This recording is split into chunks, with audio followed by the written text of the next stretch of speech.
Guys, how's it going? So today we're moving on again back to XV500, the Virago coffee racer build, and today we're working on front fairing. Why we're working on the fairing? Why I want to put fairing on that thing, on the coffee racer? Couple of reasons really. One, I always wanted a small bikini style fairing on one of my bikes. I never had opportunity to put one on, so there it is, opportunity. Number two is like when I'm looking at the XV kind of coffee racers and kind of custom builds, very rarely you can see them with a front fairing, like a bikini style fairing like this kind of thing on it. And I wanted this bike to be slightly a bit different than anything else that is out there already on the internet, which is one of the reasons I'm using the fairing. You know, I've created a subframe which is completely different than anything I've seen before, and I'm trying to not copy somebody else's work, get inspired by somebody else's work, but I don't try to copy, so I want to do my own kind of thing. And yes, I bought that fairing. Why I bought one and not make one myself? Well, it's very fucking simple. There's no way in hell I'd be able to produce anything like this from a sheet of metal or even fiberglass. Well, you probably could, but it will take me fucking forever on its own. And that's not the point. I've been on this fucking thing for 4 months now, three and a half months. Yes, I only work weekends and evenings. I don't do it full time, so it's stretching no longer. I could probably do a bike like this in 2 or 3 weeks if I was on it full time, but I'm not. So try to save some time, and I bought this piece. It wasn't too expensive. Yes, it's a Harley Davidson fairing, you guessed right, but I like the shape of it, and I'm not going to use it like on Harley Davidson. It's not going to sit all the way up. It's going to level up with the handlebars I've got, and I already did some measuring and it looks really nice, and it's got a nice shapes to it and everything just goes well. I'm going to shut up, I'm not going to talk too much about it. I'm going to do some more measuring on it, make sure I can create a bracket that will fit that handlebars and that forks and everything else around it. Take you on a spin with me, and when we're ready I'm gonna show you, what steps we need to make to make this fit. But I'm really liking that, the way it looks. I'll show you in a minute why I like it and how we're gonna fit it. Right guys, let's do this fucking thing, shall we?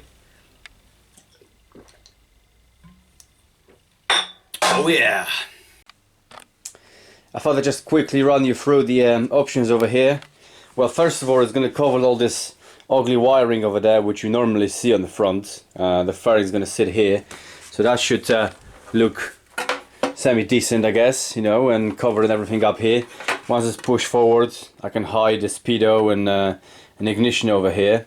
I think I will use these mounting points over here. Just need to create some kind of custom bracket, weld it up, bend it, from a thick enough steel so it supports it.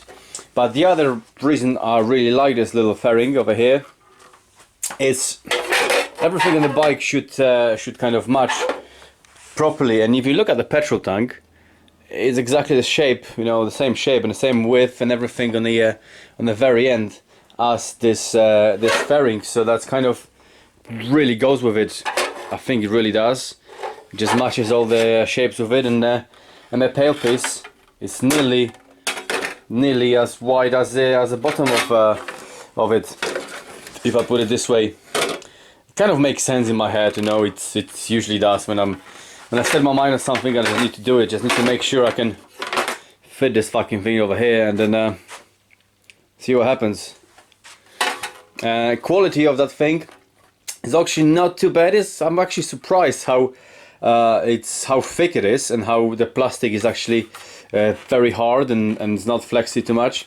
Obviously the surface will need to be completely prepped for paint and painted together to match the bike, but even though it's been scratched a little bit because I've been putting it on and off the bike, even though it comes actually quite okay, it's not too bad, it's not too horrible.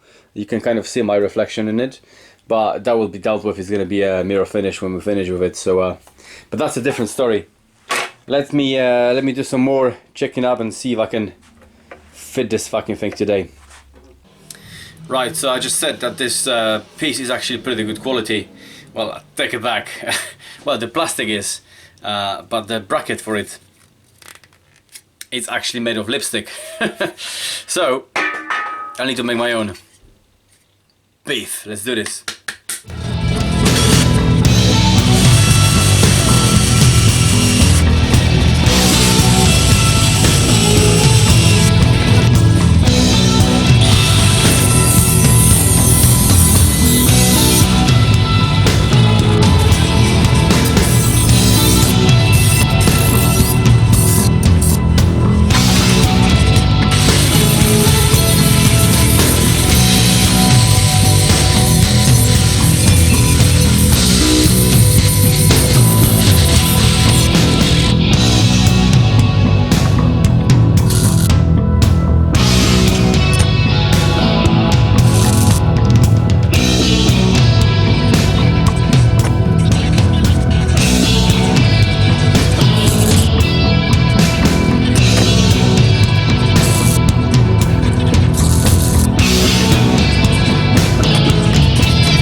Right, so we got the reinforced bracket done now, and it's exactly what I want it to sit. It's square with the handlebars, it's right level what I want to be.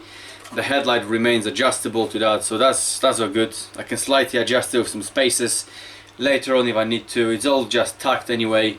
I'll put some beefy welds later on when I'm happy with the complete piece. However, the clutch and the front brake cable and the levers are kind of in a way over here on the sides, so I kind of need to cut a little slots in this little fairing. I'd rather not do that, but there is no way around it. I was trying to route the cable and the brake hose one way or the other, but there's just no way around it. In order to keep this on, I need to cut little slots on each side, so I'll try to do it as gently as I can. Right, let me do some more measuring and we take it from there. Right, here's a proof for you that if you drop something that you need, you will disappear into a different dimension. And when I was installing the brake caliper, not caliper, the master reservoir, I dropped the bracket that holds it in place, and I dropped it right on the floor. And it took me probably 20 minutes to find the fucking thing hiding in there. I mean, seriously, fucking piece of shit. Right, let's carry on.